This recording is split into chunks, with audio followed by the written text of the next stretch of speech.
नमस्कार दोस्तों, बिहार एएनएम 10/7/9 को लेकर क्या अपडेट्स है। जल्दी हो सकेगी ज्वाइनिंग, लेकिन किस बात का डर है, इसके ऊपर बात करेंगे। पुराने जो आदेश आए हुए क्या वो रद्द होंगे, सरकार की तैयारी क्या है और कितनी बार और डेट मिलेगा, जो इसको लेकर भी सूचना आई है। पूरी जानकारी आपको इस वीडियो में देने वाले हैं। बिहार एएनएम 10/7/9 को लेकर के 13 तारीख को जो सुनवाई थी उसमें क्या हुआ और आने वाले दिनों में क्या होने वाला है, क्वालिफाइड किस स्टेज में पहुंचे हुए हैं, इसके ऊपर भी बात करेंगे। 2018 वालों का बुरा हाल क्यों हो रहा है, इसके ऊपर भी बात करेंगे। आइए वीडियो को स्टार्ट करते हैं, लेकिन उसके पहले आपसे रिक्वेस्ट करेंगे, अगर आप हमारे चैनल पर पहली बार आए होंगे तो चैनल को सब्सक्राइब जरूर कर लीजिएगा। देखिए, हम बात करते हैं सबसे पहले जो है कि यहाँ पे आप देखेंगे कि जो अगली सुनवाई होने वाली है 17 तारीख को होने वाली है। ये बातें आप सभी को पता चल गई होगी कि 17 तारीख को जो है सुनवाई होने वाली है। अब इसमें एक जजमेंट की कॉपी जारी होगी जो अभी तक जारी नहीं हुई है। जैसे ही वो जजमेंट की कॉपी आती है 13 तारीख की सुनवाई वाला आप सभी को बताया जाएगा। फिलहाल आप इस बात को समझिए कि जजमेंट की कॉपी नहीं आई है, नोटिस इशू हुआ है। उसके ऊपर भी हम बात करने वाले हैं इसी वीडियो में। तो देखिए, आगे बढ़ते हैं इसमें। तो यहाँ पे जितने भी केसेस हैं, चाहे वो डिम्पल कुमारी का हो, पूजा कुमारी का हो, अंजलि कुमारी का हो, जेवा जरीन का हो, कांति कुमारी का हो, सुषमा कुमारी का हो, जितने भी केसेस हैं या फिर बिहार सरकार का हो, सबकी जो है सुनवाई एक साथ ही होने वाली है। अब क्योंकि जो है बिहार सरकार का जो एसएलपी था वो डिफेक्ट फ्री हो गया है। जितने भी डिफेक्ट लगे हुए थे वो सारे डिफेक्ट खत्म हो गए हैं और बाकी जो क्वालिफाइड के द्वारा केस किया गया है उसका तो ऑलरेडी डिफेक्ट खत्म है और जो है एसएलपी नंबर मिल चुका है। अब जो है बिहार सरकार का एसएलपी नंबर मिला। अब आगे बढ़ते हैं। यहाँ पे आप देख लीजिए, बिहार सरकार का जो है एसएलपी का जो डिफेक्ट है वो यहाँ पे खत्म हो गया। मैंने कल ही बता दिया था कि डिफेक्ट खत्म हो गया, लेकिन जो मेन मुद्दा है, जो मेन टॉपिक है, उसके ऊपर हम सबसे पहले बात कर लेते हैं। तो देखिए क्या मैसेज है, इस चीज़ को आप देखिएगा। सभी एएनएम सिस्टर को नमस्कार। सुप्रीम कोर्ट के एक और पड़ाव पार करने की हार्दिक शुभकामनाएं। 13/8 को जो है आप सुप्रीम कोर्ट के सबसे जो है मुश्किल समय को आपने पार पा लिया है। जो बातें कही जा रही है जो है क्वालिफाइड को लेकर के, जो है 2 तारीख को ही जो है केस खत्म हो जाएगा, 13 तारीख को ही केस खत्म हो जाएगा। अब कोई कह रहा होगा कि 17-18 को केस खत्म हो जाएगा। इस तरीके की अफवाह आपको ध्यान नहीं देना। आगे बढ़ते हैं। इसमें क्या लिखा हुआ है, आपके विरोधी के जीतोड़ प्रयास के बावजूद आप अपने केस को जो है मजबूत स्थिति में ला लिए हैं। बहुत ही अच्छी बात है। आज तक आपके विरोधी हाई कोर्ट के जजमेंट के आधार पर आपको बाहर करना चाहते थे, जो कि उसके लिए कुछ आसान था, लेकिन आपके मेहनत और मजबूत एविडेंस के कारण आपका विपक्षी हाई कोर्ट में मिले लीड को गंवा दिया है। यानी जैसी बातें कही जा रही है कि जो पुराने जो जजमेंट हैं उसमें कुछ दिक्कतें हैं, क्या है नहीं है, अब उस जजमेंट के ऊपर जो है केस नहीं चलने वाला है और ना ही जो है उसके जजमेंट के ऊपर जो है जजमेंट आने वाला है। तो इस बात को आप लोग भूल जाइए कि जो बहुत सारे जजमेंट दिखा के जो चीज़ें हो गई है अब वो ऐसा नहीं होने वाला है। इस चीज़ को कहा जा रहा है कि वो लीड को गंवा दिया गया है 2018 नियमावली वालों के हिसाब से। यानी 2018 वाले नियमावली जो जजमेंट दे रहे थे वो खत्म हो गया, उससे अब कुछ लेना देना नहीं है।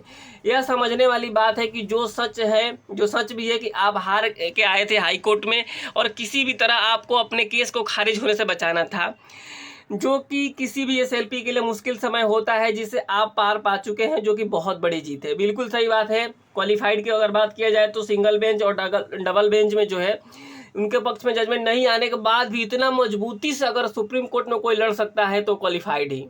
मतलब आप देखेंगे कि मतलब जिसे उम्मीद नहीं की जा रही थी कि क्वालिफाइड फिर एकजुट होंगे, लेकिन इतना मजबूती से हाई कोर्ट से डबल ट्रिपल मजबूती से जो है सुप्रीम कोर्ट में क्वालिफाइड पहुंचे। यही बातें कही जा रही है कि जो कोई भी एसएलपी हो, किसी का भी एसएलपी हो, उसका जो पहला सुनवाई होता है वो बहुत ही इंपॉर्टेंट होता है, क्योंकि उसमें ही जो है केस डिसमिस कर दिया जाता है। लेकिन आपका नहीं हुआ। यानी आप जो है शुरुआती जो स्टेज होता है, महत्वपूर्ण जो स्टेज होता है, आपने उसको पार पा लिया है। आगे बढ़ी। इसमें क्या लिखा हुआ है, जब आप अपने केस को बचाने में सफल हो गए तो अगला केस का पड़ाव होता है नोटिस। यहाँ देखिए नोटिस, बिल्कुल, जिसमें सभी को काउंटर एफिडेविट जमा करना होता है, जिससे केस की पूरी स्थिति सामने आ जाती है। उसके बाद फैसला लिया जा सके, ताकि कोई आगे का डेट ना मांग सके कि हमें और डॉक्यूमेंट लगाना है, समय दिया जाए। जब काउंटर एफिडेविट जमा हो जाता है तो उसके बाद सिर्फ और सिर्फ एफिडेविट में दिए गए पे उतना ही बहस होता है। यानी जो चीज़ें कहने का मतलब है कि जो अब नोटिस जारी हुआ है ना, नोटिस जारी हुआ तो एफिडेविट के माध्यम से जवाब दाखिल होगा और ये आखिरी, एक तरीके से आखिरी स्टेज होगा यहाँ से। अब इसके बाद से कोई एविडेंस नहीं लगेगा इसमें। अब जो ऐसा हो सकेगा कि जो है सीधे और सीधे एक आध हेयरिंग में जो है फाइनल जजमेंट आ जाए। यहाँ पे देखिए, इसलिए जब नोटिस होता है तो थोड़ा लंबा समय दिया जाता है। अब आप लोगों को यहाँ से मजबूती से आगे बढ़ना है, उसके बाद फैसला आ जाएगा। यह नोटिस किसी भी केस का सबसे महत्वपूर्ण हिस्सा होता है। नोटिस के बाद अब जो है सभी को अपना पक्ष बारी बारी से कोर्ट में रखना होगा, जिसमें बहुत जिसे यहाँ पे कहा जा रहा है कि जिसमें बहुत ज़्यादा से ज़्यादा 2 हेयरिंग होगा और फैसला आ जाएगा, जो कि उम्मीद है कि सितंबर में ही क्लियर हो जाए। इस कोर्ट में जो लोग के मन में भ्रम है कि कोर्ट जो है डेट पे डेट दे रहा है, हम लोगों को पैसा बर्बाद हो रहा है, ये वैकेंसी लटका के रखा है, सरकार जानबूझकर परेशान कर रहा है, हम लोगों को जो है सुप्रीम कोर्ट में 16 लाख बर्बाद हो गए, इस तरीके की जो बातें कही जा रही है कि जो है पैसे बर्बाद हो रहे हैं, डेट पे डेट मिल रहा है, तो ये कहने का इनका मतलब ये है कि इस तरह की जो भी बातें सोचते हैं उन्हें केस जो है एक्सपीरियंस नहीं, इस तरीके की जो चीज़ें हैं। क्योंकि जो है आपको पता है हाई कोर्ट हो या सुप्रीम कोर्ट हो, डेट पे डेट मिलता है। एक आध ऐसी सिस्टम नहीं है, ऐसी व्यवस्था नहीं है कि जो है एक आध सुनवाई में ही आपका जो है फाइनल जजमेंट आ जाए। लेकिन जो है फिर भी इसमें आप देखेंगे कि 2 हेयरिंग के आसपास और होगा और इसमें फाइनल जजमेंट आ जाएगा। तो ये सारी चीज़ें इसमें लिखी होगी। आगे हम देखेंगे, आपका जो मुश्किल समय था वो निकल गया है। अब आपको सिर्फ अपनी बात रखनी है और फैसला आपके हाथ में होगा। इसलिए सोच समझकर जो है निर्णय लें और अपने भविष्य को सुरक्षित करें। खासकर जो अभी तक सहयोग नहीं किए हैं उनको यही कहेंगे कि जहां पे ज़्यादा रिस्क था वो आपके साथी अपने दम पे निकाल दिए हैं। अब आप सुरक्षित हैं तो सहयोग जरूर करें। और यहाँ पे कहा गया है, थोड़ा सा विपक्ष के लिए भी लिख दूं कि लाख कोशिश के बाद भी वो अपने हाई कोर्ट के जीत को बचा नहीं सके। हमारा केस खारिज नहीं करवा पाना उनकी सबसे बड़ी हार है, जिसे वो कभी नहीं बोलेंगे, क्योंकि उसे फिर फंडिंग कौन देगा और कौन बिना फंडिंग के सुप्रीम कोर्ट में कोई कुछ नहीं कर सकता है। बिल्कुल बात तो सही है कि बिना फंडिंग के आप सुप्रीम कोर्ट में जूनियर वकील भी नहीं रख सकते हैं। सीनियर वकील तो छोड़ दीजिए, जूनियर वकील भी नहीं रख सकते हैं। उन लोगों के लिए अभी तक का रास्ता आसान था, लेकिन अब उनका रास्ता मुश्किल हो गया। इस बात को तो मैं भी एग्री हूँ इस बात पे कि जो चीज़ें होनी थी वो अब हो चुकी है। जो क्वालिफाइड का जो केस था, जिस तरीके से कहा जा रहा था कि 2 तारीख को ख़त्म हो जाएगा, 13 को ख़त्म हो जाएगा, जो थी वो ख़त्म होने वाला वो ख़त्म हो गया का। अब जो है क्वालिफाइड मजबूत स्थिति में है। इसे अब बहुत ही मजबूत एडवोकेट की ज़रूरत होगा। हम लोग जिस स्थिति में अभी हैं उसे बचा के रख ले तो अक्टूबर में ज्वाइनिंग लेटर मिल जाएगा, जिसके लिए हम भी सहयोग की, जिसे हम सभी को सहयोग की ज़रूरत है। ये सब आप लोगों पर निर्भर करता है। देखिए, कुल मिलाकर इस पूरे बात में जो है यही कहना है कि क्वालिफाइड का केस जो है मजबूत स्थिति में पहुंच चुका है, क्योंकि जो डिस्पोज वाली बात थी, जो डिसमिस वाली बात थी वो ख़त्म हो चुकी है। अब इसमें फाइनल जजमेंट ही आएगा, उसके बाद ये केस डिस्पोज होगा। तो अब देखिएगा, अब जो चीज़ें होगी इसमें, अगला जो सुनवाई मिला है 17 तारीख को, उसमें जो है बहुत बड़ी जो है अपडेट निकल कर आएगी क्वालिफाइड के लिए। और उस दिन शायद ऐसा सुनने में आया है कि विश्वकर्मा पूजा है तो क्या छुट्टी होगी, ऐसे लोगों के सवाल आ रहे थे। तो देखिए, जो है वो GH नहीं होता है, इसलिए छुट्टी नहीं होगी। तो आप सभी को परेशान नहीं होना है। सुनवाई होगी इस दिन 17 तारीख को, और जो है इस दिन क्वालिफाइड फिर मजबूती से उस दिन पहुँचेंगे। और जो है अब जो है अगर 1-2 हेयरिंग में ये केस ख़त्म हो जाता है तो संभवतः अक्टूबर में ज्वाइनिंग हो सकेगी। लेकिन डर है, लेकिन डर किस बात का है कि क्या ये भर्ती लटक जाएगी। क्योंकि आप देखे होंगे BTSC JEE वाला भी बहाली इस तरीके से लटका पड़ा है, तो क्या ये लटक जाएगा इसमें ऐसा नहीं होने जा रहा है। इसमें ये भर्ती लटकने का कोई डर नहीं है। ये जल्दी से जल्दी भर्ती क्लियर होने जा रहा है, क्योंकि जो है आप देख रहे होंगे कि कितना जल्दी डेट मिल रहा था।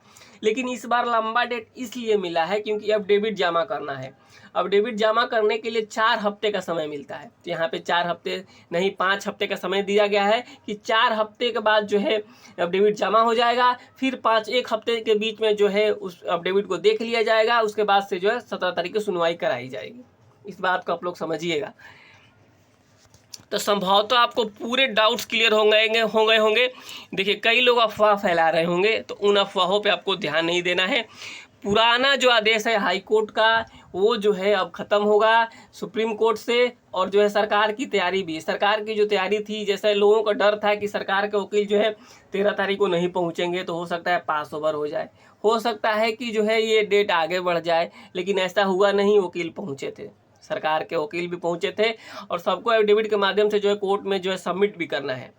तो कितनी बार और डेट मिलेगा तो मैक्सिमम तो नहीं कहा जा सकता है, पूरा कंफर्म तो नहीं, लेकिन आपको बता दें कि 2 हेयरिंग के आसपास और हो सकता है।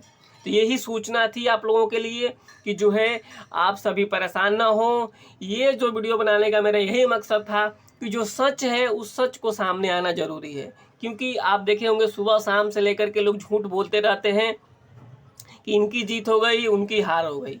तो इस बात को आप लोग समझिएगा कि क्वालिफाइड का जो है केस है मजबूत स्थिति में है। तो आप सभी को डरने की कोई भी बात नहीं है।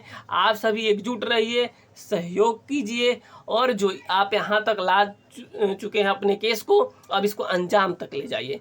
बीच रास्ते में अगर आप छोड़ देंगे तो जो है स्थिति फिर से खराब हो जाएगी। क्योंकि आप देखेंगे उस बहस को, देखेंगे उसमें भी गिरी सर का बहस को देखेंगे, कितना मतलब बढ़िया तरीके से हम लोगों ने वकील को रखा है, कितना सीनियर वकील को रखा है कि आगे कोई टिक नहीं पा रहा है। तो यहाँ पे जब जो लड़ाई है, जो यहाँ पे मांग की जा रही है क्वालिफाइड की तरफ से कि हजूर महाशय महोदय हम लोग एग्ज़ाम पास हुए, हमें नौकरी चाहिए, सरकार से हमारी यही डिमांड थी और सरकार आपके साथ है, आपके हाँ में हाँ मिला रही है। और जो है 17 तारीख को मजबूती से सरकार पहुँचेगी और क्वालिफाइड तो पहुँचेंगे ही पहुँचेंगे। बाकी 2018 वालों के लिए यही सूचना है कि देखिए अब जो भी होने वाला है सुप्रीम कोर्ट से ही होने वाला है। तो आप सभी परेशान नहीं होइए। फिलहाल इस वीडियो में इतना ही, बाकी कोई और जानकारी निकल कर आएगी तो आपको इस चैनल के माध्यम से ज़रूर मिलेगा।